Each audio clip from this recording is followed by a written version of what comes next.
Hello मेरे प्यारे साथियों, आप सभी का फिर से स्वागत है शालिग्राम एकेडमी में। दोस्तों, हमारे यूट्यूब चैनल के ऊपर एनसीईआरटी क्लासेस चल रही हैं, जिसमें हम क्लास सिक्स्थ की एनसीईआरटी की जो हिस्ट्री की बुक है, आपकी जो इतिहास की पुस्तक है, उसके चैप्टर्स हम पढ़ा रहे हैं। तो आपकी जो हिस्ट्री की बुक है उसके अंदर हम 3 चैप्टर ऑलरेडी कर चुके हैं। मैं आशा करता हूँ आपने उनको अच्छे से देखा होगा। क्यों? क्योंकि सारे चैप्टर देखना इसलिए ज़रूरी है क्योंकि ये सब आपस में लिंक हैं। आप जब भी आपने ध्यान दिया होगा, जब भी आप नया वाला चैप्टर पढ़ते हैं तो उसमें आता है कि चैप्टर नंबर 1 में देखिए, मानचित्र नंबर 1 में देखिए, या पिछले अध्याय में आपने ये पढ़ा था, या अगले अध्याय में आप ये पढ़ेंगे। तो ये सारी चीज़ें इंटरकनेक्ट हैं, तो हमको सारा कुछ एक साथ पढ़ना ज़रूरी है, अदरवाइज़ हम उनको लिंक नहीं कर पाएंगे, अच्छे से समझ नहीं पाएंगे। तो अगर अभी आपने वीडियो नहीं देखे हैं तो आप अच्छे से वो तीनों चैप्टर की वीडियो अच्छे से देख लीजिएगा। तो हम पूरा चैप्टर पढ़ेंगे और उसके बाद में जो इसके क्वेश्चन आंसर हैं हम वो भी सॉल्व कर लेंगे।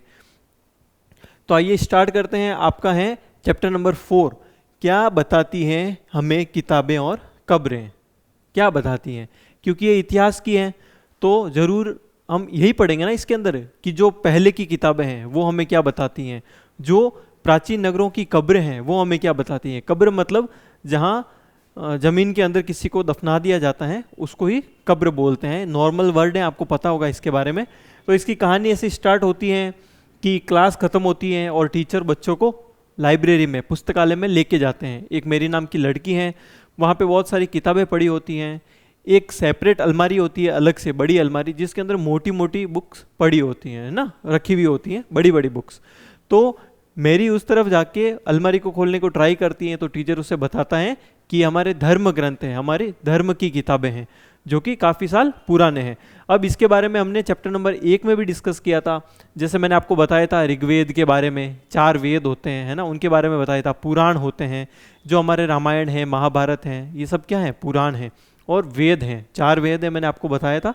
तो हम इसी सब के बारे में पढ़ेंगे कि पहले के ज़माने की जो हमें किताबें मिली हैं उनसे हमें उस समय की जानकारी कैसे मिलती हैं, कौन कौन सी चीज़ें हैं जो हमें उस समय के बारे में बताती हैं।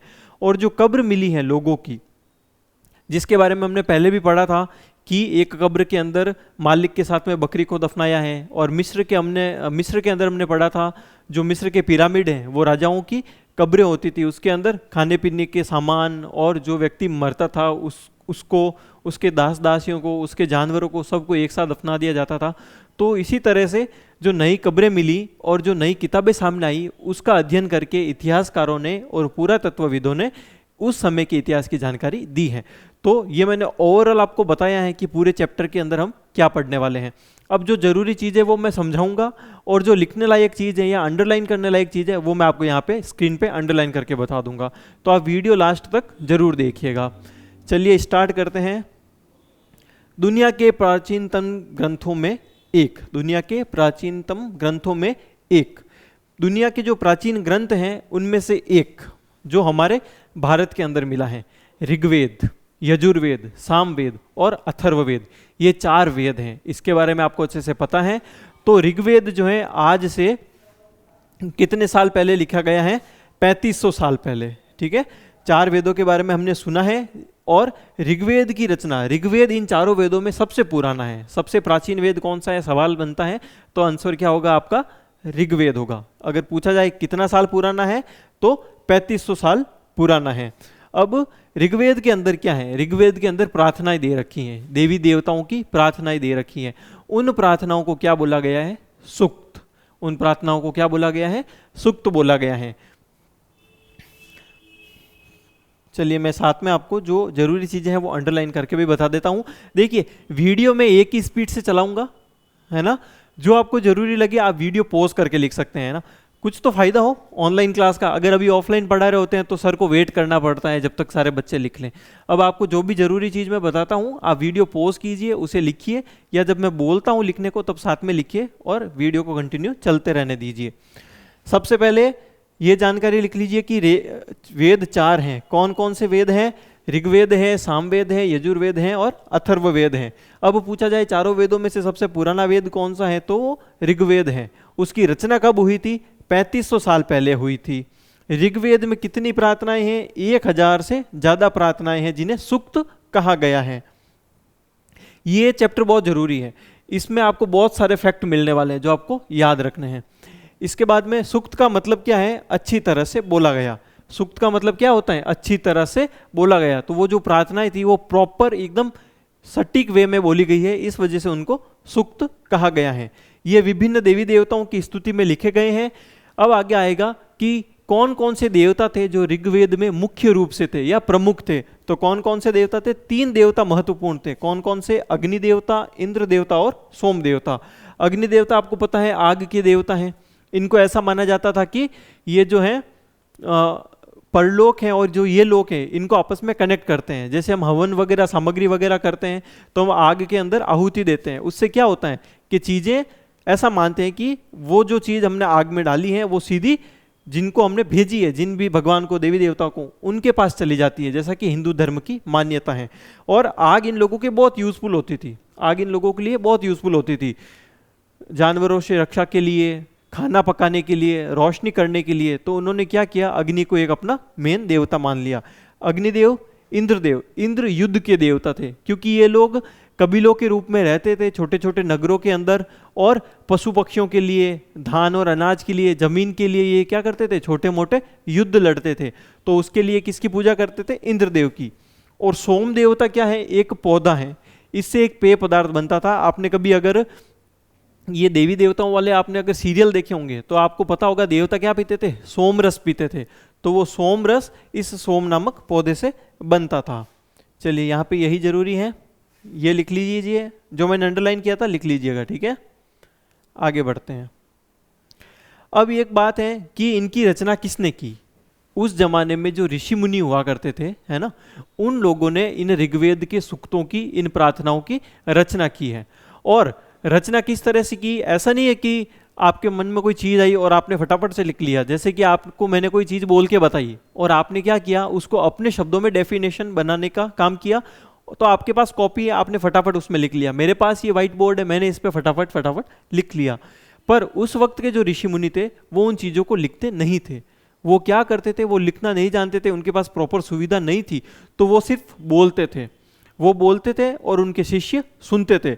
अब मैंने आपको बोला, आपको याद हो गया, फिर आपने किसी और को जाके बोला, उसको याद हो गया।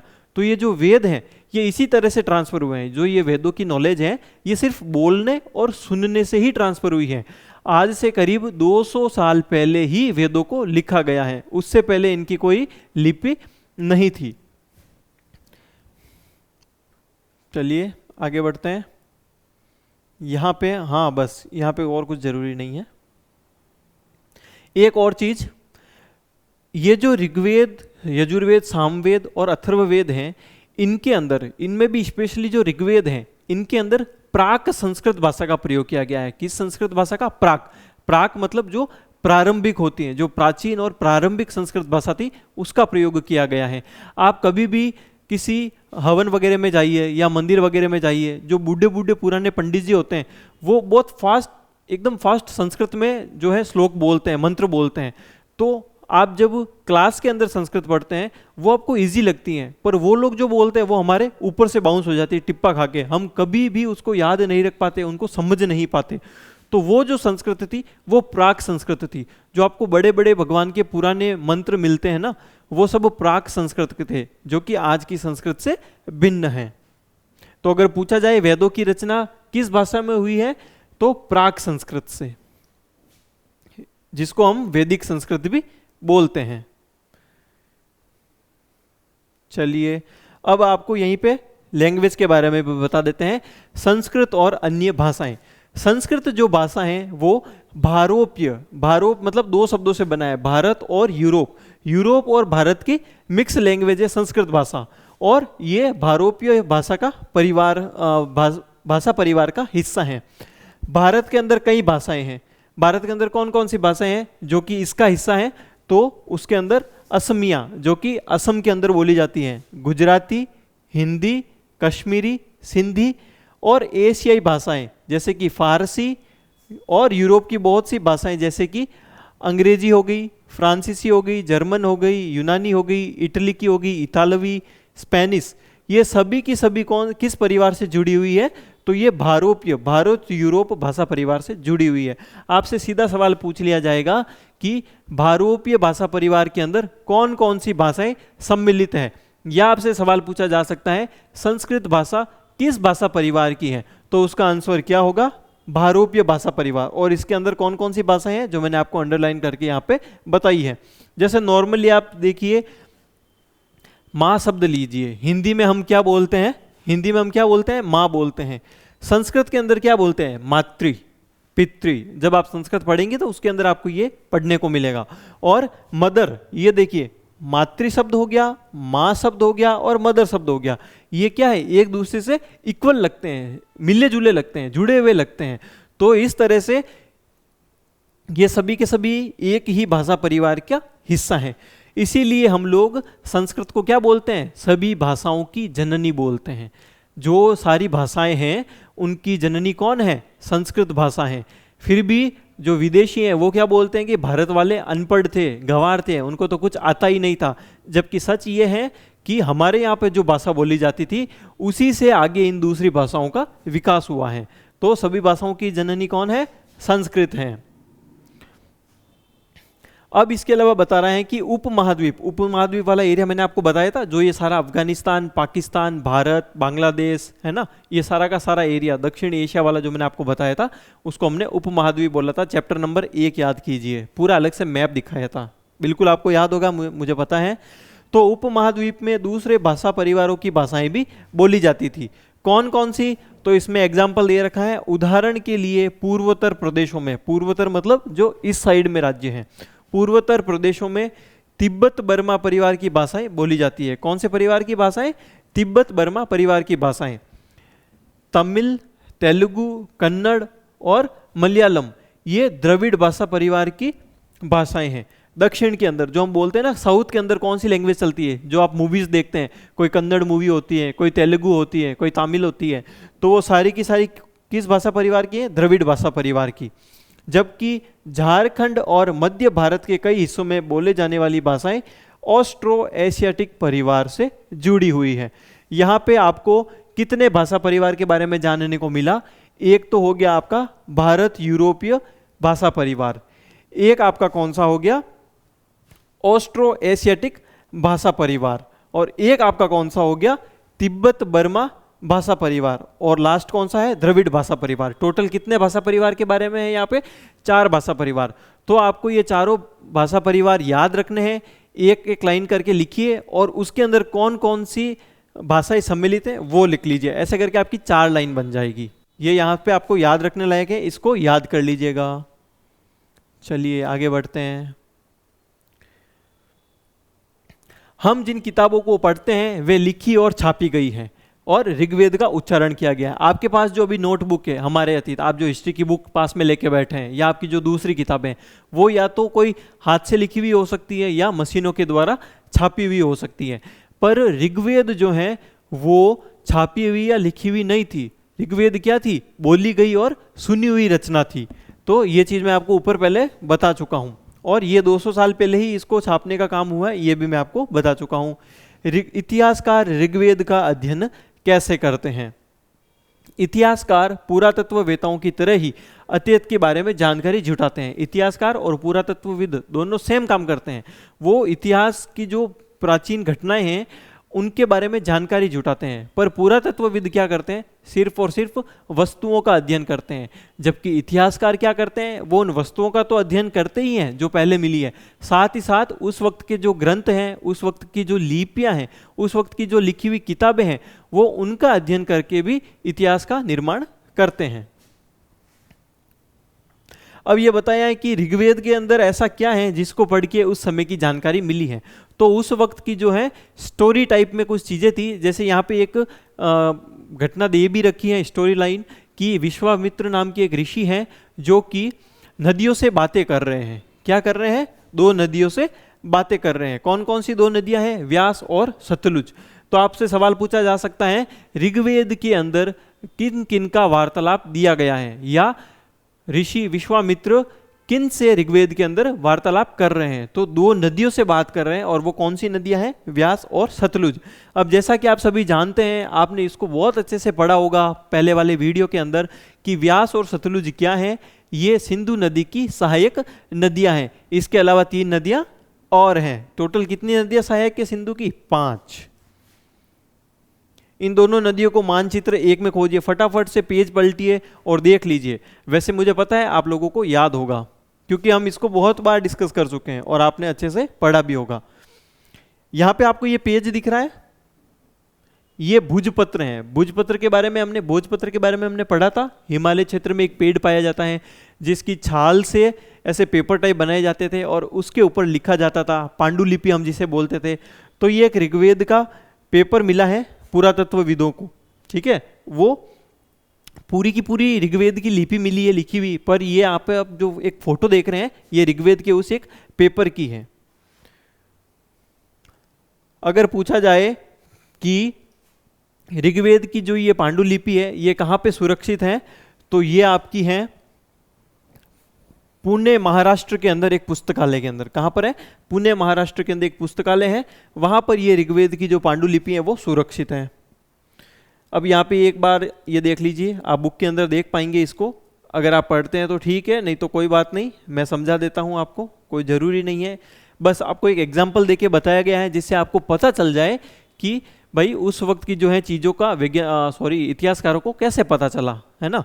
तो ऋग्वेद के अंदर एक घटना दे रखी है, विश्वामित्र 2 नदियों से बातें कर रहे हैं कि आप हमें रास्ता दीजिए देवी, ताकि हमारे जो घोड़े हैं, हमारे जो रथ हैं, हमारे जो पशु हैं, और हम जो हैं वो आराम से एक किनारे से दूसरे किनारे जा सकें।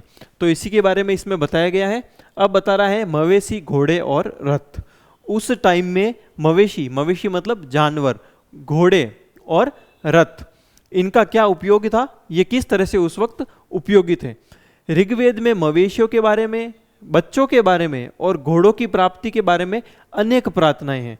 किस तरह से भगवान से उनको मांगा जाता था। आज भी करते हैं कि भगवान मेरे को साइकिल दिला दो, भगवान मेरे को अच्छे नंबर दिला दो, है ना, ये कर दो वो कर दो।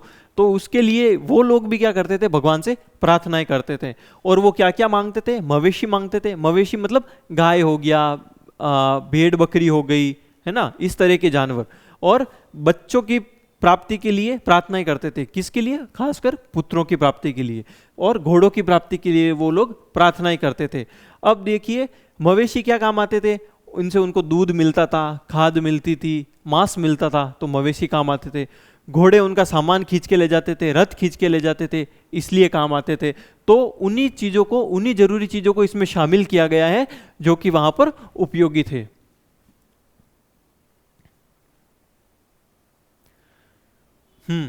अब साथ में यह भी बताया गया है कि वो लोग लड़ाइयाँ कैसे करते थे। लड़ाइयाँ वैसे जमीन के लिए भी लड़ी जाती थी, जानवरों के लिए भी लड़ी जाती थी, अनाज के लिए भी लड़ी जाती थी, और दास दासियों के लिए भी लड़ी जाती थी। इन सभी चीज़ों के लिए लड़ते थे। कोई भी चीज़ के लिए लड़ाई क्यों होगी? क्योंकि मेरे पास कम है और आपके पास ज़्यादा है, तो मैं क्या करूँगा? पूरी ट्राई करूँगा कि आपसे किसी भी तरह से मैं वो छीन लूँ। अगर आप शांति से ऐसे ही दे देंगे तो अच्छी बात है, नहीं तो हम क्या करेंगे? युद्ध करेंगे। राज्य के लिए युद्ध करते थे ना, कि अपनी राज्य की सीमा बढ़ाने के लिए एक राजा दूसरे राजा के ऊपर हमला कर देता था। तो इसी तरह से ये छोटे छोटे कबीले क्या करते थे? हमला करते थे, ताकि उनको उपजाऊ जमीन मिल जाए, उनके जानवरों में वृद्धि हो जाए। तो इन छोटी छोटी चीज़ों के लिए, उनके पास खाने को कम अनाज है और किसी राज्य में, किसी पड़ोस के गांव में, किसी पड़ोस के नगर में ज़्यादा अनाज है, तो वहाँ से हमला करके और वो अनाज ले लेते थे। तो जो बेसिक चीज़ें हैं उनकी पूर्ति करने के लिए, उनको बढ़ाने के लिए ये लोग क्या करते थे? युद्ध करते थे और लोगों को बंदी बनाते थे। लोगों को क्यों बंदी बनाते थे? मेरा काम करने के लिए। जैसे कि मैं थोड़ा सा विकसित हो गया हूँ, मेरे पास थोड़ा पैसा हो गया है और मैंने हमला किया दूसरे राज्य पे, वहाँ से मैं क्या करूँगा? उनके लोगों को बंदी बना के ले आऊँगा। क्यों? क्योंकि मुझे मेरी जगह पे काम करवाना है, किसी से पानी भरवाना है, किसी से झाड़ू लगवाना है, किसी से मुझे अपने जानवर नहलवाने हैं। तो इन चीज़ों के लिए वो लोग क्या करते थे? लोगों को बंदी बना के ले आते थे। अब युद्ध में जीते गए धन को 2-3 हिस्सों में बांट दिया जाता था। एक हिस्सा तो राजा ले लेता था, दूसरा हिस्सा पुरोहित को दिया जाता था। पुरोहित मतलब जो उस वक्त के ब्राह्मण होते थे, वो लोग क्या करते थे? भविष्यवाणियां करते थे और वो लोग राजा को ये बताते थे कि भाई हम जो हैं ऋग्वेद के बारे में या हम मंत्रों के बारे में जानते हैं, इन प्रार्थनाओं के बारे में हम जानते हैं, तो हम भगवान से प्रार्थना करेंगे कि तुम युद्ध जीत जाओ या तुम्हारे राज्य में बारिश हो जाए। तो वो राजा लोग उनके ऊपर डिपेंड रहते थे। उनको लगता था कि ये जो पुरोहित बोलेंगे वैसा ही भगवान करेंगे, भगवान से जो भी काम करवाना है ये पुरोहित लोग ही कर सकते हैं। तो राजा जो भी युद्ध में जीतता था उसका एक हिस्सा खुद के पास रखता था, एक हिस्सा पुरोहित को देता था, और जो लास्ट में एक हिस्सा बच जाता था वो बाकी लोगों को मिल जाता था। क्योंकि उस वक्त सेना ऐसे नहीं होती थी कि मैं राजा हूँ, मेरे सैनिक अलग हैं, मेरे नौकर अलग हैं, मेरी प्रजा अलग है, नहीं। उस वक्त जो सबसे बलिष्ठ आदमी होता था, जो ताकतवर होता था, उस एक को राजा बना दिया जाता था। जैसे आप क्लास के अंदर देखिए, क्लास के अंदर जो बच्चा होता है, जो सिंसियर होता है ना, पढ़ता लिखता रहता है, ज़्यादा मस्ती नहीं करता, बातें नहीं करता, उसको क्या करते हैं, सर या मैडम जो होते हैं उसको मॉनिटर बना देते हैं। अब आपके क्लास के सारे काम आपका मॉनिटर करता है, आपका ध्यान, सारी चीज़ों का ध्यान मॉनिटर रखता है, आपकी कोई भी बात होती है तो वो टीचर तक पहुंचाता है, प्रिंसिपल तक पहुंचाता है। तो इसी तरह से उस वक्त जो सबसे सक्षम व्यक्ति होता था, जिसके पीछे ये सब लोग खड़े रह सकते थे, है ना, उसको राजा बना दिया जाता था। और पद वंशानुगत नहीं होता था। मान लीजिए वो बहादुर है एक आदमी, पर उसका बेटा ढीला है, आलसी है, तो कभी भी उसका बेटा राजा नहीं बनता था। ये प्रथा बाद में स्टार्ट हुई जब वंशानुगत हो गई चीजें। पहले जो व्यक्ति सक्षम होता था उसको ये लोग राजा बना देते थे।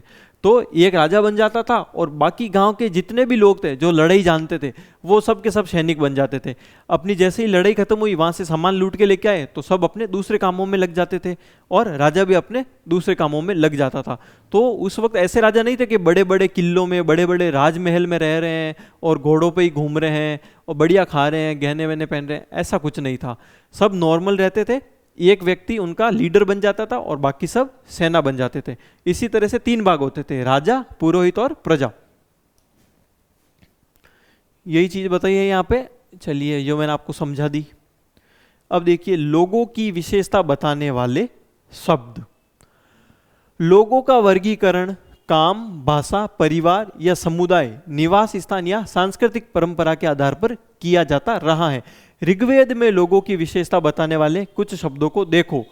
दो ऐसे समूह हैं जिनका वर्गीकरण काम के आधार पर किया गया है। एक तो पुरोहित, ठीक है, जो कि तरह तरह की यज्ञ करते थे, और दूसरे लोग थे राजा। अब दो अलग अलग वर्ग थे उसके अंदर जो खास थे। आम जो आदमी है उसको तो कोई नहीं पूछता, ठीक है, पर दो खास लोग थे। एक तो होते थे राजा और एक होते थे पुरोहित या ब्राह्मण। पुरोहित और क्या करते थे ब्राह्मण, वो पूजा पाठ का काम करते थे। वो बोलते थे कि हम भगवान से ये काम करवा देंगे। तो सब लोगों को लगता था कि बारिश हो रही है, तो अकाल पड़ रहा है, तो उनके जानवर मर रहे हैं या ठीक हो रहे हैं, तो वो सारी चीजें कौन करवा सकता है, पुरोहित करवा सकता है। क्यों? क्योंकि वो भगवान के मंत्र जानता है। और दूसरे राजा जो कि लड़ाई वगैरह में उनकी हेल्प करते थे।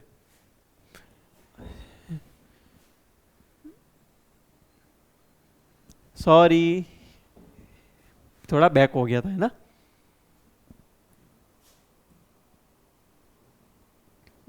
चलिए चलिए चलिए, कंटिन्यू करते हैं।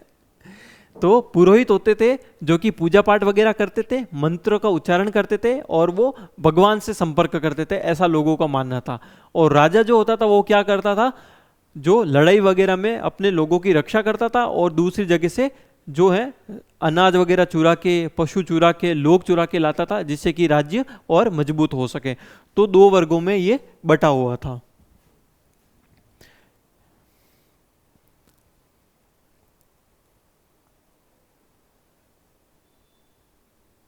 ये जो चीजें लिखी हुई है मैं आपको ऑलरेडी बता चुका हूं, समझाने लायक ही चीजें हैं। अगर आपको एग्जाम के अंदर इस तरह से सवाल मिल जाए, क्या क्या राजा का बेटा राजा बनता था, तो नहीं बनता था। राजा किस तरह का जीवन जीता था, तो राजा सामान्य होता था, वो महलों में नहीं रहता था, वो रथों पे नहीं घूमता था। जो भी सबसे बलिष्ठ और बुद्धिमान व्यक्ति होता था उसको ही राजा बना दिया जाता था, और बाकी सब क्या होते थे, उसकी प्रजा होती थी। और दो वर्ग थे जो कि प्रमुख थे, एक था राजा और दूसरा क्या था, दूसरा था पुरोहित वर्ग। जनता या समुदाय या प्रजा, इनके लिए दो शब्दों का इस्तेमाल होता था। एक तो था जन और एक था विश। जो आम जनता थी उनके लिए किन शब्दों का प्रयोग होता था, या तो जन का या फिर विश का, ठीक है। जन जिसका प्रयोग हिंदी और अन्य भाषाओं में आज भी होता है। जनता, जनता वर्ड किससे बना है? जन से बना है। ऐसे नहीं बोलते मेरे प्रिय जन, आम जन, है ना, तो वो जन शब्द है। और एक विष है जो कि वैश्य शब्द से निकला है। इसके बारे में हम अगले चैप्टर में अच्छे से पढ़ेंगे। हाल फिलहाल के लिए जो आम जनता होती थी उनके लिए दो वर्ड यूज होते थे, जन और विष। ऋग्वेद में विष और जनों के नाम मिलते हैं। अब आपसे पूछा जाए ऋग्वेद में पाए गए विष या जनों के नाम बताइए, तो कौन कौन से हैं? एक तो है पुरुजन, या इसको पुरुविष भी बोल सकते हैं, एक है भरतजन और एक है यदुजन या यदुविष। इनके कई नामों का उल्लेख है। इनमें से आपने काफ़ी नाम सुने भी होंगे। अगर आपने महाभारत रामायण वगैरह देखी होगी तो उस वक्त आपने इन नामों के बारे में सुना भी होगा। जो लोग प्रार्थनाएं करते थे वो क्या कहलाते थे? आर्य कहलाते थे। और जो उनके विरोधी होते थे वो कहलाते थे दास या दस्यु। जो लोग प्रार्थनाओं की रचना करते थे वो आर्य कहलाते थे, और अपने विरोधी या जो उनके विरोधी होते थे वो क्या कहलाते थे? उनके दास या दस्यु कहलाते थे। दस्यु वे लोग थे जो कि यज्ञ नहीं करते थे और शायद दूसरी भाषाएं बोलते थे।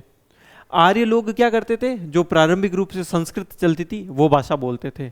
और जो लोग हवन वगैरह नहीं करते थे, पूजा पाठ में विश्वास नहीं करते थे, है ना, और दूसरी भाषाएं बोलते थे, क्योंकि एक तो भाषा थी नहीं, बहुत सारी भाषाएं थी, उनको ये लोग जो पूजा पाठ करने वाले थे वो क्या बोलते थे? दस्यु बोलते थे। और इसी दस्यु या दास शब्द से बाद में कौन सा मतलब निकल गया इसका? गुलाम, कि भाई हम पूजा करते हैं, हम श्रेष्ठतर हैं, हम ऊपर हैं, और जो पूजा नहीं करता है वो हमारा क्या है? गुलाम है, और वो हमारे कार्य करेगा। तो इस तरह से दास वर्ड से ये गुलाम का मतलब निकला है। उस वक्त जो दास दासी होते थे वो लोग जायदाद के रूप में माने जाते थे, है ना। इसीलिए क्या होता था कि राजा जब मरता था तो उसके साथ दास दासियों को दफना दिया जाता था। क्यों? क्योंकि वो उसकी प्राइवेट प्रॉपर्टी होती थी। मान लीजिए मेरा कोई नौकर है, ठीक है, और कोई कल को कोई मर गया और उसका कोई नौकर है, तो मालिक के मरने के बाद क्या होगा? नौकर फ्री हो जाएगा, है ना। वो चाहे तो अपनी मर्जी से कहीं भी जा सकता है। आज मेरा कोई नौकर है, मैं उसको सैलरी देता हूँ, तो वो मेरे यहाँ पे नौकरी करता है जब तक मैं उसको सैलरी देता हूँ। उस वक्त ऐसा नहीं था। उस वक्त क्या होता था? गुलामों को कुछ भी फटे कपड़े पुराने दे दिए जाते थे, उनको खाने के लिए 2 वक्त का खाना दे दिया जाता था, और बदले में उनसे जितना चाहे काम करवाते थे। क्यों? क्योंकि वो उसकी प्राइवेट प्रॉपर्टी होती थी, ठीक है। इस तरह से इंसानों को उस वक्त ट्रीट किया जाता था।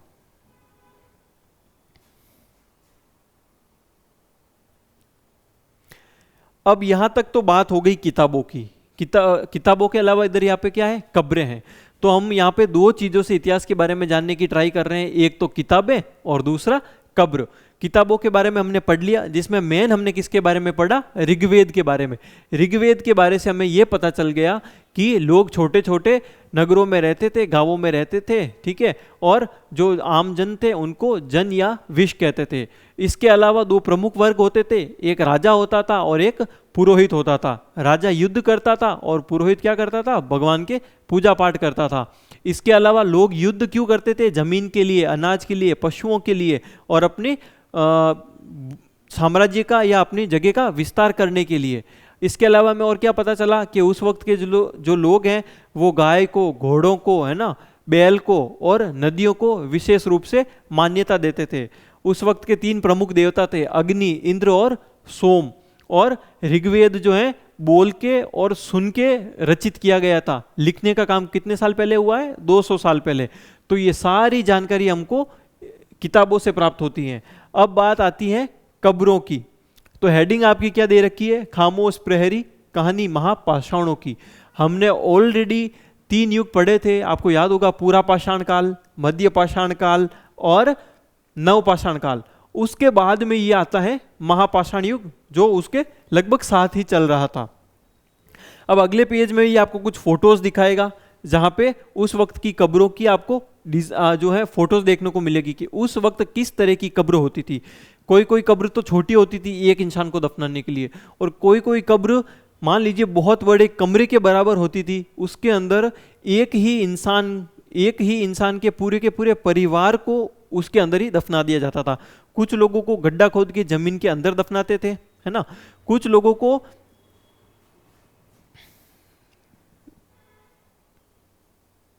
कुछ लोगों को गड्ढा खोद के जमीन के अंदर दफना दिया जाता था, कुछ लोगों को मिट्टी के या पत्थर के इस तरह से बॉक्स बना के उसके अंदर दफना दिया जाता था। तो अलग अलग तरह की उस टाइम की कब्रें मिली हैं, जिनसे इतिहासकारों को ये पता चलता है कि उस वक्त के लोगों को किस सोच के साथ दफनाया जाता था, या उनको दफनाने के ढंग से पता चलता है कि उस वक्त के लोग अलग अलग वर्गों में बटे हुए थे, उनकी क्या सोच थी, क्या मान्यता थी, कौन अमीर था, कौन गरीब था, वो लोग कौन कौन सी चीज़ों को यूज़ करते थे। वो सारी की सारी जानकारी कहाँ से मिलती है? उस वक्त की जो कब्र मिली है उससे पता चलता है। तो अगले पेज पे आप जो फोटोज देखेंगे उनको बोलते थे महापाषाण, मतलब कि महा मतलब बड़ा और पाषाण मतलब पत्थर।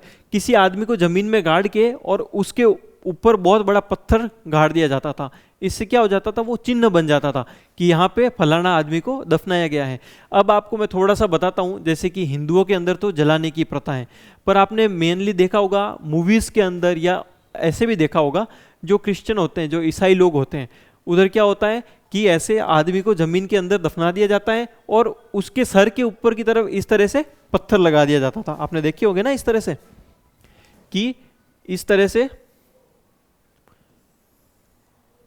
से कोई पत्थर बन जाता है, या उसका नाम दे देते हैं, यहाँ पे उसकी बर्थ डेट और यहाँ पे जब वो मरा था, तो इस तरह की आकृति बन जाती है और नीचे ऐसे उसको दफना दिया जाता है। तो इस तरह की आकृति आपने देखी होगी उसके अंदर काफ़ी सारी मूवीज़ के अंदर, या कभी आपने रियल में भी देखा होगा। तो ये लोग क्या करते थे? उसी तरह से करते थे, किसी आदमी को जमीन के अंदर दफना दिया और उसके ऊपर बड़ी सी एक शिलाखंड लगा देते थे, उसके ऊपर कोई चिन्ह वगैरह बना देते थे और काफ़ी बार ऐसे ही छोड़ देते थे। यह एक पर्टिकुलर एरिया जहाँ पे बहुत सारी कब्रें बनी हुई हैं और उसके ऊपर इस तरह से बड़े और छोटे पत्थर रोप दिए जाते थे। कुछ पत्थर जमीन के अंदर धसे हुए होते थे और कुछ पत्थर जमीन के बाहर होते थे। तो जब पुरातत्वविदों ने वहाँ की खोज की तो उनको बहुत सारी जगहों पर बहुत सारे ऐसे पत्थर मिले और उनके नीचे कब्रें मिली हैं, जिससे उन्हें पता चला कि ये एक टाइम पीरियड था। उसको उन्होंने क्या नाम दिया? महापाषाण। क्यों? क्योंकि इस तरह के बहुत सारे पत्थर कब्रों के बाहर उनको मिले हैं। इसी के नाम पे उन्होंने इस युग का नाम रख दिया महापाषाण का युग।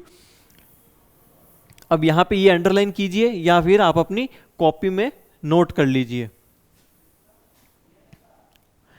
ये पत्थर दफन करने की जगह पर लोगों द्वारा बड़े बड़े करीने से, करीने का मतलब होता है तरीके से, है ना, सिस्टमेटिक तौर पे लगाए गए थे। महापाषाण कब्रें बनाने की प्रथा लगभग 3000 साल पहले शुरू हुई। महापाषाण कब्रें बनाने की प्रथा आज से कितने साल पहले शुरू हुई? अगर ये सवाल पूछा जाए तो महापाषाण कब्रें बनाने की प्रथा आज से 3000 साल पहले शुरू हुई। और ये प्रथा कहाँ कहाँ पर है? इसको अच्छे से नोट डाउन कीजिएगा, अंडरलाइन कीजिएगा। दक्कन में, दक्कन मतलब ये जो आपका महाराष्ट्र, काठियावाड़, गुजरात वाला जो क्षेत्र है, जो दक्कन का आपका पठारी क्षेत्र है ना, वो वाला हिस्सा दक्कन। दक्षिण भारत, उत्तर पूर्वी भारत और कश्मीर में प्रचलित थी। महापाषाण कब्र बनाने की प्रथा 3000 साल पुरानी है और ये दक्कन, दक्षिणी भारत, कश्मीर और कहाँ पर? उत्तर पूर्वी भारत में प्रचलित थी। कुछ महत्वपूर्ण महापाषाण पूरा स्थल मानचित्र 2 पे बताए गए हैं। आपकी बुक का पेज नंबर 13 मानचित्र 2, उसके अंदर मैंने आपको जब पढ़ाया था पूरा पाषाण, मध्य पाषाण युग, उस वक्त वहाँ पे एक देखिए ग्रीन कलर की आकृति वाला निशान है। आपको 2 जगह मिलेगी, आदि चंदलूर और बुर्ज होम, जहाँ पे गोल सर्कल है, ग्रीन कलर वाला मार्क कर रखा है। वो 2 स्थान कौन से थे? महापाषाण कालीन संस्कृति के थे। आप पेज पलट के देख सकते हैं। वैसे जैसे मुझे याद है, आई नो आपको भी याद होगा क्योंकि आपने अच्छे से उसे पढ़ा है। चलिए आइए अब आप फोटो देख लीजिए कि उस वक्त की कब्रें किस तरह की होती थी। ध्यान से देखिए, ये आपको फोटो के अंदर छोटा दिख रहा है ना, ये एक बहुत बड़ा कमरा है। ये क्या है? बहुत बड़ा कमरा है।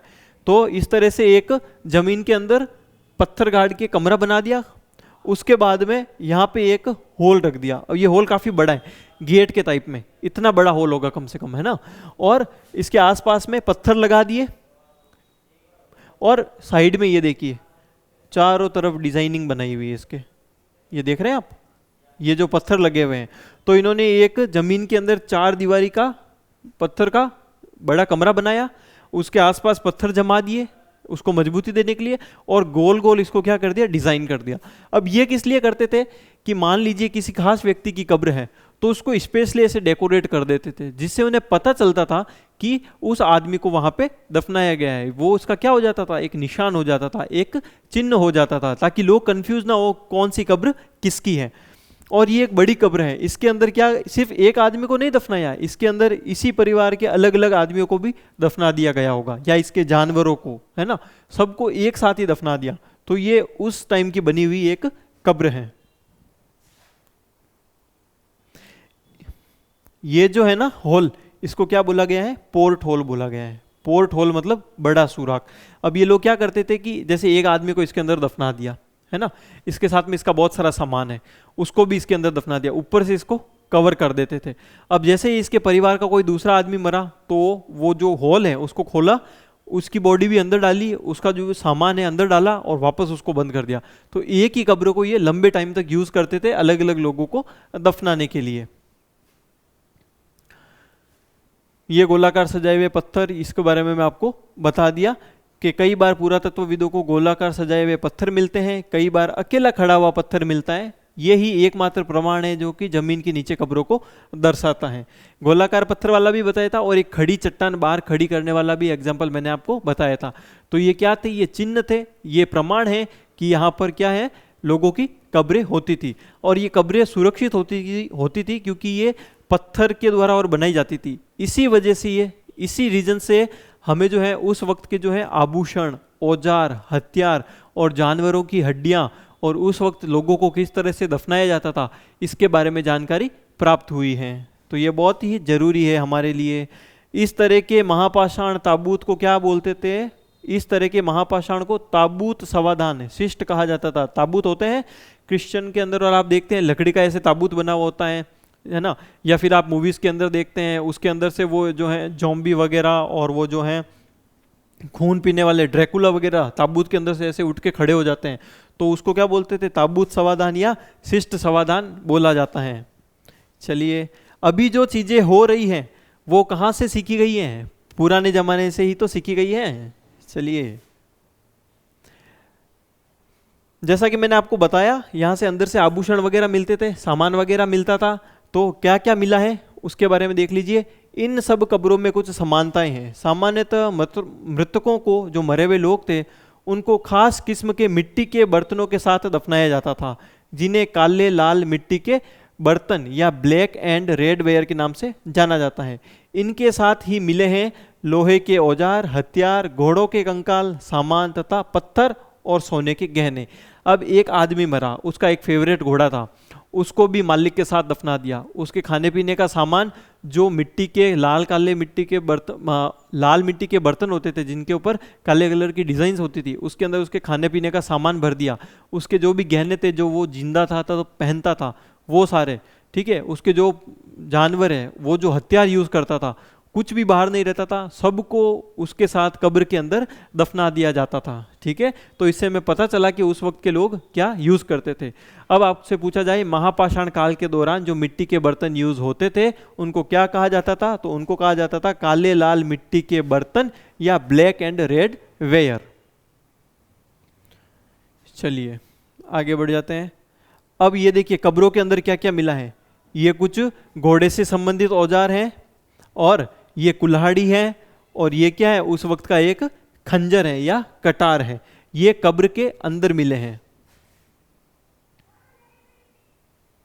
लोगों की सामाजिक असमानताओं के बारे में पता करना। सामाजिक असमानता, सामाजिक मतलब समाज के अंदर जो विभिन्नता होती है, छोटे और बड़े लोगों में जो अंतर पाया जाता है, उसको हम क्या बोलते हैं, सामाजिक असमानता बोलते हैं। तो उस वक्त के लोगों के अंदर क्या अंतर थे, और उस अंतर के बारे में हमें कैसे पता चल सकता है, उसके बारे में हम यहाँ पे डिस्कस कर रहे हैं। जैसे यहाँ पे एक बताया गया है कि ये देखिए, कंकाल के साथ पाई गई चीजें मरे हुए व्यक्ति की ही रही होंगी, तभी तो उसको एक साथ दफनाते थे। अब ऐसा तो है नहीं, जो चीज मैं यूज कर रहा हूं उसको कोई फलाना व्यक्ति मर गया, उसके साथ ले जाके वो दफना देंगे कि नहीं भाई, ये तेरी चीज इसको पसंद थी इसलिए हम तेरे से ले ली और इसके साथ में दफना दिए। नहीं, उन चीजों को दफनाते थे जो वो आदमी जीवन भर यूज करता था, जो उसकी पर्सनल चीजें होती थी, वो सोचते थे कि ये आदमी दूसरे लोक में जाएगा तो ये इसके सारा सामान इसके साथ ही जाना चाहिए। कभी कभी एक कब्र की तुलना में दूसरी कब्र में ज़्यादा चीज़ें मिलती थी। मान लीजिए कोई नॉर्मल आदमी था बेचारा, है ना, कोई लकड़ी का काम करता होगा या लोहे का काम करता होगा या इधर उधर कोई छोटा मोटा पशु चराता होगा। अब वो आदमी मरेगा तो उसकी कब्र से क्या मिलेगा? छोटे मोटे बर्तन जिसके अंदर खाना पीना, उसका कोई कुत्ता, उसकी कोई बकरी। और ये कोई उस वक्त का अमीर आदमी हो गया जिसका अच्छा व्यापार हो गया, जिसने ज़्यादा अनाज उपजा लिया, जिसके पास ज़्यादा पशु हैं, जो घोड़ा यूज़ करता है, जो आभूषण पहनता है अलग अलग तरह के, तो उसकी कब्र के अंदर क्या मिलेगा? उसका घोड़ा भी मिलेगा, उसकी बकरी भी मिलेगी, उसका कुत्ता भी मिलेगा, उसके जेवर जो जेवरात हैं वो भी मिलेंगे, खाना पीने का सामान भी ज़्यादा मिलेगा, वो जो हथियार यूज़ करता था वो भी मिलेंगे, तो ज़्यादा सामान मिलेगा। तो इससे पुरातत्वविदों ने क्या आइडिया लगाया कि जिस आदमी की कब्र के अंदर कम सामान मिला है वो सामाजिक रूप से पिछड़ा हुआ हो सकता है, वो थोड़ा गरीब हो सकता है, और जिसके पास में ज़्यादा सामान मिला है वो उस वक्त का क्या हो सकता है? कोई सेठ वगैरह हो सकता है। तो जो ब्रह्मगिरी वाली जगह है, आप मैप में देख ही सकते हैं, अभी तक तो आपने ढूंढ भी लिया होगा। वहां पर एक व्यक्ति की कब्र से 33 सोने के मनके मिले हैं। सोने के क्या मिले हैं? 33 मनके और शंख पाए गए हैं। और दूसरे कंकालों के पास सिर्फ कुछ मिट्टी के बर्तन ही पाए गए हैं। ये क्या दिखाता है? उस वक्त के लोगों में सामाजिक विभिन्नता दिखाता है। चलिए, मैंने आपको एग्जाम्पल दे दिया है, आप आगे आपको इस पे ऊपर सवाल भी देखने को मिल सकता है कि उस वक्त की सामाजिक असमानताओं को आप कैसे बताएंगे। तो ये एग्जाम्पल है यहाँ पे, इसीलिए मैंने अंडरलाइन करके दिखाया है। क्या कुछ कब्रगाहें खास परिवारों के लिए थी? तो कभी कभी महापाषाणों में से एक से अधिक कंकाल मिले हैं, जैसा मैं आपको बता चुका हूं। वे ये दर्शाते हैं कि शायद ये एक ही परिवार के लोग होंगे, ठीक है, और इनको अलग अलग समय पे दफनाया होगा, जैसे मैंने आपको उस फोटो के साथ में एक्सप्लेन कर दिया था। और बाद में जो मरने वाले लोग थे उनको पोर्ट होल के रास्ते से कब्रों में लाके दफना दिया जाता था। अब इसका एक एग्जाम्पल देखिए, इनाम गांव। इनाम गांव किधर है? महाराष्ट्र के अंदर, है ना, महाराष्ट्र वाला जो एरिया था उधर की साइड में इनाम गांव है।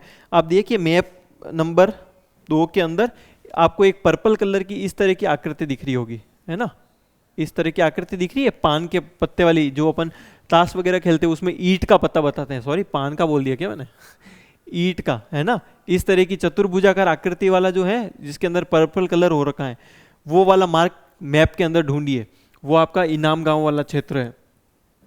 इनाम गांव को खोजो, यह भीमा की सहायक नदी घोड़ के किनारे है। सवाल बनेगा इनाम गांव किस नदी के किनारे हैं? तो भीमा की सहायक नदी घोड़ के किनारे पर एक जगह है। इस जगह पर 3600 से 2700 साल पहले लोग रहते थे। कितने साल पहले? 3600 से 2700 साल पहले यहाँ पे लोग रहते थे। और यहाँ के वयस्क लोगों को, वयस्क क्या होता है? आप अभी जब बचपन अवस्था से ऊपर निकलते हैं तो आपकी कौन सी आती है? बाल्य अवस्था से किशोरावस्था आती है। किशोरावस्था जब इंसान 21 से 25, 30 ये उम्र में होता है ना, तो वो वयस्क कहलाता है। तो यहाँ के वयस्क लोगों को प्राय गड्ढे में सीधा लेटाकर दफनाया जाता था और उनका सिर किस दिशा में रखा जाता था? उत्तर दिशा में। ठीक है, ये सवाल बन सकता है कि महापाषाण काल में लोगों को, जब मरे हुए लोगों को, मृतक लोगों को जब दफनाया जाता था तो उनका सिर किस दिशा में होता था और पैर किस दिशा में होते थे? तो उनका सिर होता था उत्तर दिशा में और पैर होते थे उनके दक्षिण दिशा के अंदर। कई बार उनको घर के अंदर ही दफना दिया जाता था। कहाँ पर? घर के अंदर। लो, अभी कोई आदमी मरता है, उसको ले जाते हैं कब्रिस्तान, शमशान। ये लोग क्या करते थे, कोई बड़ा सेठ आदमी है, पूरे गांव का मुखिया वगैरह है, तो उसको घर के अंदर ही दफना देते थे, घर के बीचों बीच ही दफना देते थे। ऐसा एग्जाम्पल कहाँ से मिला है? इनाम गांव से मिला है। एक आदमी को 5 कमरे वाले मकान के आंगन में 4 पैलों वाले मिट्टी के एक बड़े से संदूक में दफनाया गया है। ये देखिए, ताबूत का ही एक एग्जाम्पल है। जैसे कि ये एक मिट्टी की बहुत बड़ी ऐसे उन्होंने ताबूत बना दिया और इसके क्या है? 4 पैर बने हुए, इस तरह की एक आकृति बनी हुई है, उसके अंदर दफनाया। ये मिट्टी की एक आकृति बनाई, इसके अंदर उस आदमी को गाड़ा और घर 5 कमरों वाला एक घर है, उसके बीच का जो आंगन होता है उसके अंदर ही इसको दफना दिया, घर के अंदर ही इसको दफना दिया। अब ये जो घर मिला है ये बाकी घरों से बड़ा है और गांव के बीचों बीच है। तो इससे उन्होंने क्या आइडिया लगाया कि भाई इस आदमी को घर के बीच में दफनाया है, इसका घर बड़ा है, गांव के बीच में है, बाकी घर इससे छोटे हैं और इसके साथ में बहुत सारे आभूषण मिले हैं, खाने पीने का सामान मिला है। तो हो सकता है कि वो इस गांव का राजा हो या इस गांव का क्या हो, मुखिया हो। ये इनाम गांव वाला एग्जाम्पल आपको याद रखना है। चलिए, क्या बताते हैं हमें कंकालों के अध्ययन? कंकालों के अध्ययन से हमें क्या पता चल सकता है? कंकाल के अध्ययन से हम ये पता लगा सकते हैं कि वो छोटे बच्चे का कंकाल है या बड़े आदमी का कंकाल है, वो स्त्री का कंकाल है या पुरुष का कंकाल है। साथ ही उस वक्त के जो कंकाल हैं उसका अध्ययन करके लोगों ने उस वक्त जो है मेडिकल के क्षेत्र में भी काफ़ी उन्नति प्राप्त की होगी। जैसे कि आदमी के अंदर से संरचना कैसी है, उसके शरीर में हड्डियाँ कैसी है, इसी का इसके अंदर एग्जाम्पल दे रखा है। जो उस वक्त के हमारे एक बड़े ज्ञानी थे, चरक के बारे में आपने पहले भी पढ़ा है। तो आज से लगभग 2000 साल पहले चरक नाम के प्रसिद्ध वैद्य हुए थे। वैद्य मतलब उस टाइम के डॉक्टर। उन्होंने क्या बोला था, चिकित्सा शास्त्र पर एक बुक लिखी थी, चरक संहिता। ये हम पहले इसके बारे में जान चुके हैं, मुझे पता है, आपको भी पता है। तो चरक ने चरक संहिता नाम की किताब लिखी थी। उसमें उसने बोला था कि मनुष्य के शरीर में 360 हड्डियां होती है। कितनी हड्डियां होती है हमारे शरीर में, आप सभी को पता है कितनी? 206। पर चरक संहिता में क्या लिखा हुआ है कि 360 हड्डियां थी। तो हो सकता है उस वक्त उन्होंने जो जॉइंट होते हैं उनको भी गिन लिया हो, है ना। और जो कार्टिलेज होता है, कार्टिलेज क्या होता है? एक मजबूत उत्तक होता है ना, जो कि हड्डियों को आपस में जोड़ने के लिए बना होता है, जिससे आपस में वो घिसे नहीं। तो ये कार्टिलेज होता है। तो इन सब को जोड़ के उन्होंने जो है 360 हड्डियां बताई होगी, पर ओरिजिनल में कितनी होती है? 206।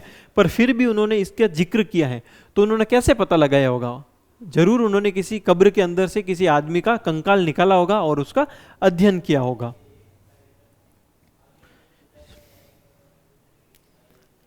ये हो गया इनाम गांव के लोगों के काम धंधे। अब मुझे किसी जगह के बारे में पता करना है। अब अगर कोई भी गलत वे में नहीं लेगा। जैसे मान लीजिए कोई है जो कपड़े सिलने का काम करता है, दर्जी का काम करता है ना, तो उसकी दुकान पे या उसके घर पे जाएंगे तो हमें क्या मिलेगा? सिलाई मशीन मिलेगी, बहुत सारे कपड़ों के टुकड़े मिलेंगे, है ना, और धागे की गठिया मिलेगी, सुई मिलेगी, कैंची मिलेगी। हम किसी खाती के घर में जाते हैं तो वहाँ पे लकड़ियाँ मिलेगी, आरी मिलेगी। इसी तरह से हम जिस भी जगह पे जाएंगे वहाँ पे जो सामान पड़ा होगा उसको देख के हम एक आइडिया लगा सकते हैं कि ये लोग क्या काम करते थे। इसी तरह से इनाम गांव के लोगों के बारे में जो जानकारी मिलती है वो कैसे मिलती है? इनाम गांव की जो खोज हुई थी उसके अंदर पुरातत्वविदों को क्या क्या मिला था? गेहूं मिला, जौ मिला, चावल, दाल, बाजरा, मटर, तिल, इनके बीज मिले। इसके अलावा कई जानवरों की हड्डियां मिली। इन हड्डियों पर क्या थे? काटने के निशान थे। पहले लोग क्या करते थे? मांस खाते थे, तो मांस हड्डी के बीच में होता था तो वो इस तरह से काट के खाते होंगे। तो उन हड्डियों के ऊपर उन इंसानों के काटने के निशान बने हुए हैं। तो इससे ये अंदाजा लगाया कि लोग इनको खाते होंगे। इसके अलावा गाय, बैल, भैंस, बकरी, भेड़, कुत्ता, घोड़ा, गधा, सुअर, सांबर, चितकबरा, हिरण, कृष्ण मृग, खरहा, नेवला, चिड़िया, घड़ियाल, कछुआ, केकड़ा और मछली की हड्डियां भी वहां से मिली हैं। अब आप थोड़ा सा पीछे जाइए। क्या पीछे वाले चैप्टर में हमको इतने सारे जानवर मिले थे? नहीं मिले थे।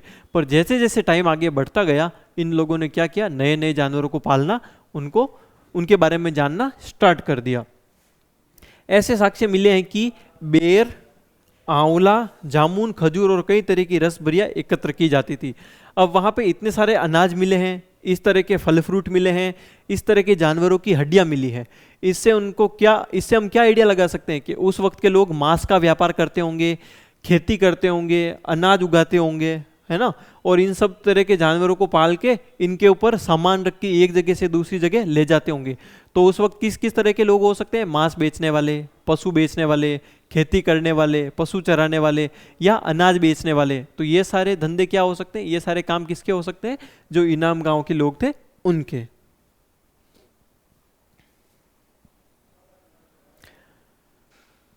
अब अन्यत्र, अब आपको हमारे पड़ोसी देश के बारे में थोड़ा सा बताते हैं। कौन सा? चीन। एटलस में चीन देखो, ये आपका भारत का नक्शा है। आपको इस तरफ, इधर की तरफ आपको कौन दिख जाएगा? चीन दिख जाएगा। हिंदी चीनी भाई भाई, जो कि बिल्कुल भी नहीं है ना। तो एटलस में चीन को देखो। लगभग 3500 साल पहले हमें यहाँ की लेखन कला के सबसे पुराने उदाहरण मिलते हैं। चीन से जो लिखी हुई चीज मिली है ना, उनकी लेखन की जो चीज मिली है, जो प्रमाण मिला है, वो आज से कितने साल पुराना है? 3500 साल पुराना। चीन के लोग आज से 3500 साल पहले लिखना जानते थे, और वो किस पे लिखते थे? जानवरों की हड्डियों पर। पेपर तो उनके पास भी नहीं था, वो जानवरों की हड्डियों पे लिखते थे। किस तरह से लिखते थे? कि कोई जानवर की मोटी हड्डी है, वो उसके ऊपर कोई चीज़ लिखते थे, राजा वगैरह लिखवाते थे कि भाई आज हमारे गांव में या आज हमारे राज्य में बारिश होगी, मेरे क्या बेटा होगा, क्या मेरे राज्य में अकाल पड़ेगा, क्या दुश्मन हमला करेगा, क्या हम लड़ाई जीतेंगे। तो इस तरह की चीज़ें हड्डी पे लिखते थे और फिर उसको आग में डाल देते थे। आग में जैसे ही वो तपती थी हड्डी, तो उसके अंदर ऐसे दरारें आ जाती थी, वो चटक जाती थी। तो उन लोगों के जो ये पंडित वगैरह थे ना, वो उन दरारों का अध्ययन करके भविष्यवाणी करते थे कि हाँ भाई आपके तो बेटा होगा, हाँ भाई आपकी तो बेटी होगी, है ना, दुश्मन आपके ऊपर हमला करेगा, आपकी तो बैंड बज जाएगी। तो इस तरह की वो भविष्यवाणियां करते थे। हो सकता है कुछ सही होती होगी, हो सकता है कुछ गलत होती होगी, पर उनसे हमें मतलब नहीं है। हमारा मेन चीज क्या है कि लगभग 3500 साल पहले चीन के अंदर वो लोग लेखन कला जानते थे। लगभग 3500 साल पहले चीन के अंदर लेखन कला से लोग परिचित थे, और 3500 साल पहले हमें यहाँ की लेखन कला के उदाहरण मिलते हैं। और वो जो मैंने आपको चीज बताई है वो ही यहाँ पर दे रखी है। ये राजा शहरों में महल बनाकर रहते थे। हमारे राजा से अलग, हमारा राजा क्या गांवों में रहता था, कोई महल बना के नहीं रहता था, नॉर्मल आदमी की तरह रहता था, बस वो एक लोगों का लीडर हुआ करता था। पर चीन के अंदर लोगों के पास बहुत पैसा था, है ना, बहुत राजाओं के पास बहुत पैसा था। वो लोग क्या करते थे? महल बनाकर रहते थे, उनके पास बहुत सारी दौलत थी, जिनसे वो बड़े बड़े नक्काशी किए हुए कांसे के बर्तन बना के रखते थे। मतलब उनके जो महल होते थे उसके अंदर बड़े बड़े कांसे के बर्तन होते थे, उनके ऊपर वो डिजाइन बना के अपने जो है डेकोरेशन करके रखते थे। ये उनकी जो अमीरी है उसको दर्शाता है। लेकिन वे लोग लोहे का इस्तेमाल करना नहीं जानते थे। आपसे सवाल मैं पूछूं कि क्या 3500 साल पहले चीन के लोग लोहे से परिचित थे? तो आपका आंसर क्या होगा? नहीं। पर वहीं हमारे भारत के अंदर लोग परिचित थे, क्योंकि मैंने आपको एक आकृति दिखाई थी, कब्र के अंदर वो घोड़े के कुछ औजार मिले हैं, घोड़े के उपयोगी कुछ लोहे की चीजें मिली हैं, जो कि दिखाती है कि चीन के अंदर लोहा नहीं था, पर इधर की तरफ भारत के अंदर लोहा था। चलिए, ये चैप्टर आपका यहीं पर कंप्लीट होता है। यहाँ पे जो जरूरी चीज थी मैंने आपको बता दी कि वो लेखन का उपयोग कैसे करते थे? जानवरों की हड्डियों पे लिख के। और किस लिए करते थे? भविष्यवाणियां करने के लिए। आज से कितने साल पहले? 3500 साल पहले। तो ये हो गया। और वहाँ के राजा और यहाँ के राजाओं में अगर अंतर पूछें तो यहाँ का राजा सामान्य रूप से रहता था, महलों में नहीं रहता था, इतनी दौलत उनके पास में नहीं थी। पर चीन के राजाओं के पास में बेशुमार दौलत थी, वो महल में रहते थे और कांसे के बड़े बड़े बर्तन जो कि नक्काशी से युक्त थे, उनको डेकोरेशन, उनको सजावट के लिए यूज करते थे। जरूरी वर्ड वेद के बारे में: प्रार्थना, भाषा, रथ, यज्ञ, राजा, दास, महापाषाण, कब्र, कंकाल और लोहा। सबका मैंने आपको बता दिया है, ये यहाँ पे देखिए, इन सब के बारे में हम डिस्कस कर चुके हैं। अब इम्पोर्टेंट डेट्स देख लीजिए। वेदों की रचना कब हुई थी? पहले ही चैप्टर के पहले ही पेज के अंदर है, 3500 साल पहले। महापाषाण का निर्माण कब हुआ था? 3000 साल पहले, हमने पढ़ा था अंडरलाइन करके। इनाम गांव में कृषकों का निवास कितने साल पहले था? इनाम गांव 3600 से 2700 साल पहले। और चरक लगभग कितने साल पहले थे? 2000 साल पहले। चरक संहिता का निर्माण 2000 साल पहले। ये इंपॉर्टेंट है, डायरेक्ट क्वेश्चन बन सकते हैं, इसको अच्छे से याद कर लीजिएगा या नोटबुक के अंदर नोट कर लीजिए। देखिए, किताब के अंदर बहुत सारी चीजें दे रखी हैं, पर अगर हमको याद रखनी है तो जैसे मैंने आपको बताया, जरूरी जरूरी चीजों को 2-3 पेज के अंदर, है ना, अच्छे से नोट्स बना के लिख लीजिए, ताकि आपको पूरी की पूरी किताब ना पढ़नी पड़े बाद में। बाकी तो आपकी समझ के ऊपर है, आपने समझा ही होगा तो आप खुद से ही आंसर कर देंगे। अब हम इसके क्वेश्चन आंसर डिस्कस कर लेते हैं। चलिए यहाँ आइए, फटाफट से क्वेश्चन आंसर, क्योंकि सब कुछ मैं समझा चुका हूँ इसलिए मैं डायरेक्ट आपको आंसर बताता हूँ। सूक्त क्या होते थे? सूक्त का मतलब क्या बताया था मैंने? अच्छी तरह से बोला गया। रथ क्या होते थे?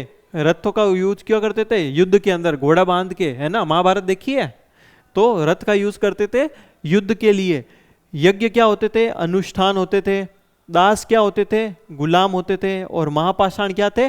कब्रों के ऊपर सजाए गए पत्थर। हो गया। ये नीचे देखिए, मैंने वैसे बना दिया है पीडीएफ के अंदर पूरा का पूरा। अब आप आइए इधर, वाक्यों को पूरा कीजिए। डैश के लिए दासों का इस्तेमाल किया जाता था। दासों का इस्तेमाल किस लिए किया जाता था? मालिक की सेवा करने के लिए। मैं ये थोड़ा छोटा कर देता हूं, दिख जाएगा आपको ऐसे भी।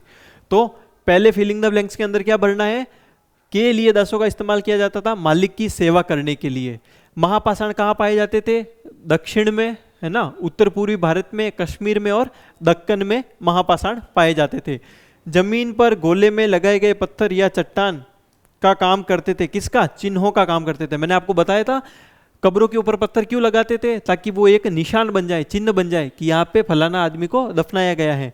पोर्ट होल का इस्तेमाल किस लिए करते होंगे? पत्थरों से बने हुए कमरे में जाने के लिए। और इनाम गांव के लोग क्या खाते थे? तो अनाज खाते थे, फल खाते थे और मांस खाते थे। ठीक है, ये याद कर लीजिए। ये है आपके फिलिंग द ब्लैंक्स, बुक के अंदर देख लीजिए और ये इनके आंसर हैं। फटाफट से नोट कर लीजिएगा स्क्रीन पॉज करके।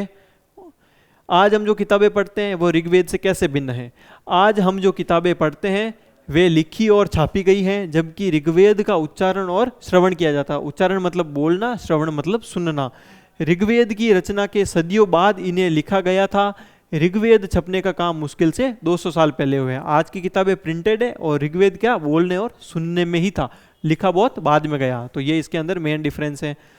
पुरातत्वविद कब्रों में दफनाए गए लोगों के बीच सामाजिक अंतर का कैसे पता करते थे?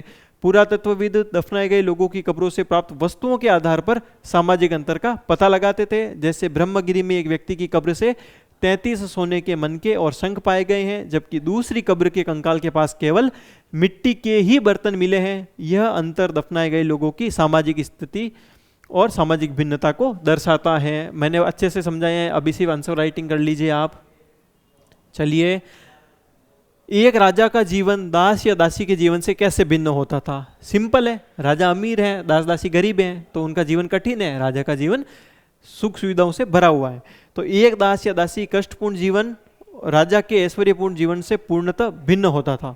दास या दासी वे स्त्री पुरुष होते थे जिन्हें राजा द्वारा युद्ध में बंदी बनाया जाता था, डिस्कस किया है। उन्हें राजा की जायदाद माना जाता था, यह भी डिस्कस किया है। और उन्हें राजा की सभी आज्ञाओं का पालन करना पड़ता था क्योंकि ये उनके नौकर होते थे। चलिए, यहां तक नोटिस पूरा नोट कर लीजिए। वैसे ये सवाल ऐसे हैं दोस्तों कि चैप्टर समझाने के बाद में आप खुद से कर सकते हैं, पर फिर भी आपके लिए हमने ये बनाया है।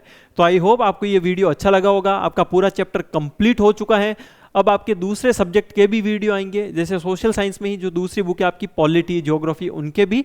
तो यहाँ तक आपको अच्छे से अगर वीडियो समझ में आया है तो वीडियो को लाइक कीजिए, चैनल को सब्सक्राइब जरूर कीजिए ताकि आपको नेक्स्ट वीडियो टाइम से मिल जाए। ठीक है, तो खाते पीते रहिए, मस्त रहिए, खेलिए कूदिए और थोड़ा टाइम निकाल के मन लगा के पढ़ाई भी कीजिए। हम जल्दी मिलेंगे नेक्स्ट वीडियो में, तब तक के लिए बाय, थैंक यू।